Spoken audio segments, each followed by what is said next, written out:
Hey, my fellow food lovers, I have some rub and spices that I wanted to share with you, and they are delicious. And this is called Cappy's Dry Rub. I was in Calabasas, California with my wife, and I came across these rubs at an outdoor market. And I have to say, I was happy that I met these two lovely people, husband and wife team, that sells this rub. All right, so the one in the red is called the Cappy's Dry Rub All-Purpose Seasoning.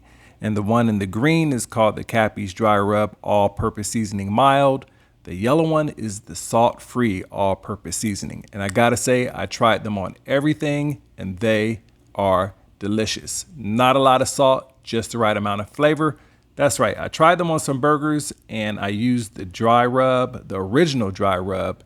And let me tell you, these burgers came out delicious. Not overpowering with salt and seasoning. It was just the right hit and I loved it. So I threw these burgers on my good old Weber kettle grill. I love this grill. And I charred them up, cooked them up to a medium a medium rare, let's say that, medium rare. All right, and so they came out delicious. The seasoning sticks to the meat. The meat came out juicy and delicious.